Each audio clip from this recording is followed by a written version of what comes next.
Rule 17. Procedure on receiving application for execution of decree. On receiving an application for the execution of decree under Rule 11, as provided under Rule 11, the court shall ascertain whether such requirement of Rule 11 to 14 as may be applicable have been complied with. इसका मतलब ये होता है कि जब application receive की गई है किस चीज़ के लिए, एग्जीक्यूशन करने के लिए, तो जो कोर्ट है वो ये चेक करेगा कि जो 11 रूल 11 में क्या बताया गया है, रिटर्न एप्लीकेशन और ओरल एप्लीकेशन। तो यहाँ पे 11 के 2 में बता रहा है, तो 11 के 2 में क्या है, रिटर्न एप्लीकेशन का डिस्क्रिप्शन दिया हुआ है, रिटर्न एप्लीकेशन। तो रिटर्न एप्लीकेशन दिया हुआ है 11 के 2 में। अब ये जब रिटर्न एप्लीकेशन फाइल हुई है तो उसमें हम देखेंगे कि क्या 11 से लेकर 14 तक के जो रूल्स हमने बनाए हुए हैं उस रूल्स का फॉलोअप इस रिटर्न एप्लीकेशन में किया गया है कि नहीं, इसको कंप्लाई किया गया है कि नहीं। अगर कंप्लाई किया गया है तो उसको कोर्ट मान लेगा, और अगर कंप्लाई नहीं किया गया है, if defect has not been remedied the court shall reject the application, तो उसको कोर्ट रिजेक्ट कर देगा अगर कंप्लाई नहीं किया गया तो। क्लॉज 2 ये बोलता है where an application is amended under provision of rule sub rule 1, अगर सब रूल 1 में अगर कोई अमेंडमेंट, एप्लीकेशन में कोई अमेंडमेंट करता है तो उस एप्लीकेशन को present shall be deemed to have been an application in accordance with the law and presented on the date when it was first presented. तो मतलब ये माना जाएगा कि जिस डेट को फर्स्ट प्रेजेंट किया गया था उस डेट से ही वो अमेंडमेंट भी माना जाएगा। जैसे कि 1 तारीख को किसी ने एप्लीकेशन लगाया, 10 तारीख को अमेंडमेंट किया, तो जो इन्फोर्समेंट होगा, मतलब ये जो अमेंडमेंट है ये कब से माना जाएगा, ऑन डेट जिस दिन से वो प्रेजेंट किया गया है, ये माना जाएगा। उसके बाद आते हैं क्लॉज 3 में, every amendment made under this rule shall be signed and initialised by the जज, मतलब जज उस अमेंडमेंट को साइन और इनिशियलाइज करेगा। जैसे कि ये एक एप्लीकेशन है, यहाँ पे बहुत कुछ लिखा हुआ है, अब इस पोर्शन में कुछ अमेंडमेंट हुआ तो जज जनरली यहाँ पे तो साइन करते ही हैं, लेकिन यहाँ जहाँ अमेंडमेंट हुआ है वहाँ पे एक इनिशियल करके छोड़ देंगे। जब भी एप्लीकेशन, अब क्लॉज 4 में बोले कि एप्लीकेशन इज एडमिटेड, जब भी एप्लीकेशन एडमिट किया जाएगा, court shall enter in a proper register a note of the application and the date on which it was made. तो ये सेक्शन नंबर 17 हो गया। उसके बाद आता है सेक्शन नंबर 18 बोलता है, 18 मोस्ट इंपॉर्टेंट है, execution in case of cross decree. Cross decree क्या होती है मैं अभी बता रहा हूँ। Execution in case of cross decree, ये मोस्ट इंपॉर्टेंट क्वेश्चन है, ये आता ही है, कभी ना कभी पूछा जा सकता है।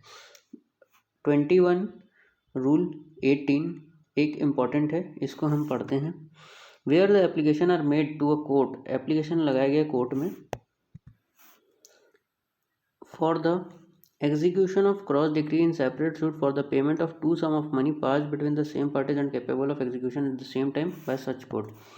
अब हम समझते हैं इसको। सपोज करते हैं एक ए है और एक बी है, इन दोनों के बीच में एक डिस्प्यूट था जिसमें डिक्री होल्डर ए बन गया और इसमें बी को 5 लाख रुपए देने हैं। दूसरा केस, एक ए वर्सेस बी का केस ऑलरेडी चल रहा था, दोनों सेम पार्टीज हैं लेकिन कॉज ऑफ एक्शन अलग अलग हो सकते हैं। एक में डिक्री होल्डर ए है, दूसरे में डिक्री होल्डर बी है, डिक्री होल्डर डी एच। इसमें ए को 3 लाख रुपए बी को देने हैं। अब जब बात आएगी तब बी बोलेगा कि भाई मैं तेरे को 5 लाख दे रहा हूँ लेकिन मेरा 3 लाख रुपए तो दे।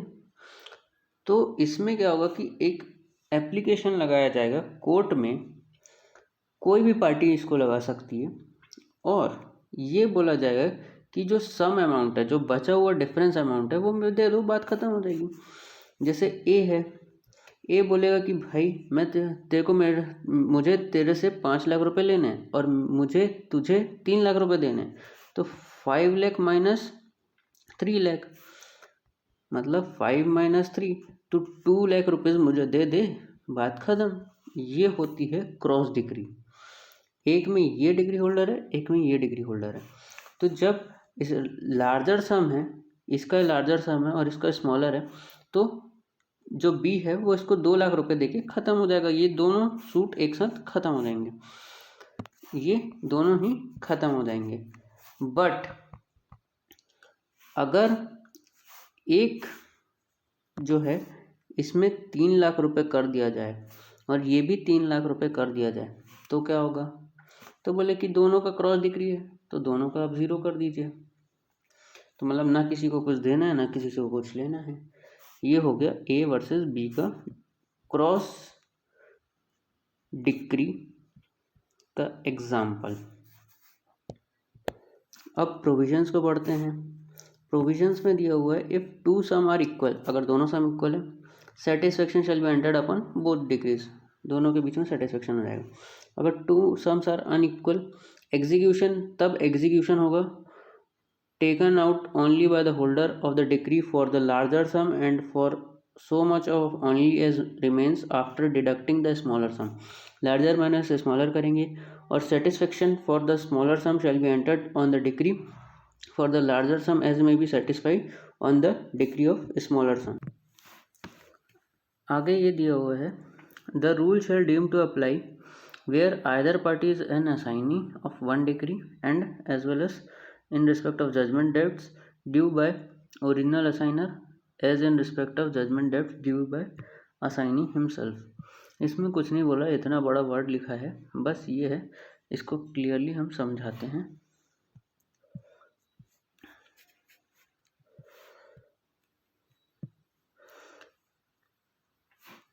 यहाँ पे इसको 5 लाख रुपए देने थे। अब यहाँ पे क्या हुआ, ए ने अपनी जो डिग्री है वो सी को असाइन कर दी। तो अब जो है बी को पैसे ए को देने थे, तो अब वो सी को देने होंगे।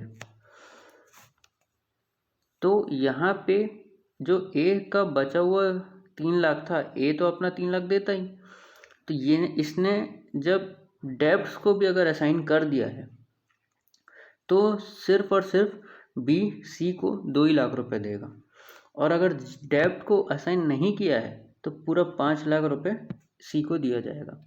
लेकिन क्योंकि यहाँ पे बता दिया गया है this rule shall deem to apply where either party is an assignee of one of the decrees and as well as in respect of judgment debts due by the original assigner as in respect of judgment debts due by the assignee himself।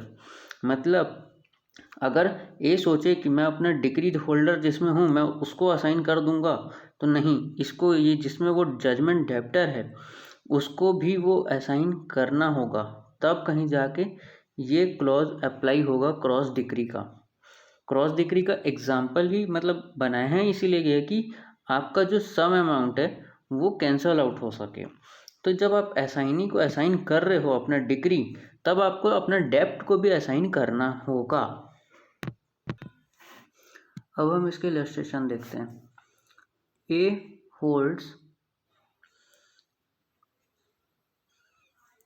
holds a decree against B for ₹1000। B holds a decree against A for payment of 1000, लेकिन इसमें condition है, in case A fails to deliver certain goods at future day। B 1000 रुपये का payment तो लेगा, लेकिन अगर A किसी फ्यूचर डे में कोई सर्टेन गुड को डिलीवर नहीं कर पाता है तब, तो इसको क्रॉस डिग्री नहीं माना जाएगा। Can not treat his decree as cross decree. A, B, C, D and E are jointly and severally liable for ₹1000 under a decree obtained by F। A obtains a decree for ₹1,000 against F singly and applies for execution to the court in which the joint decree is being executed. F may treat his joint decree as cross decree under this rule. A, B, C, D, E ये पांचों के पास एक को 1000 रुपये देना है F को, लेकिन A के पास एक ऑलरेडी ऐसी डिग्री है जिसमें F को 1000 रुपये देना है